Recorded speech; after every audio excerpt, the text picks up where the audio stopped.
Erumeli south Malabar Gramin ബാങ്കിന് മുന്നിലുണ്ടായ വാഹനാപകടത്തിൽ scooter യാത്രക്കാരന് ഗുരുതര പരിക്കേറ്റു. നിയന്ത്രണം തെറ്റി വന്ന കാർ സ്കൂട്ടർ യാത്രക്കാരനെയും റോഡിലൂടെ നടന്നുവന്ന ആളെയും ഇടിച്ചു തെറിപ്പിക്കുകയായിരുന്നു.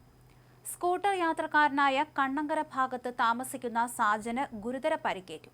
കാറിടിച്ച് റോഡിൽ നിന്നും സമീപത്തെ വീടിന്റെ മുറ്റത്തേക്ക് യാത്രക്കാരൻ തെറിച്ചു വീഴുകയായിരുന്നു. അപകടത്തിന്റെ നടുക്കുന്ന ദൃശ്യങ്ങളാണ് ഇപ്പോൾ പുറത്തു വന്നിരിക്കുന്നത്. കാർ ഡ്രൈവർ ഉറങ്ങിപ്പോയതാണ് അപകടമുണ്ടായതെന്ന് സംശയിക്കുന്നുണ്ട്. വീടിന്റെ മതിൽ ഇടിച്ചാണ് വാഹനം നിന്നത്. ദൃശ്യങ്ങളിലേക്ക്.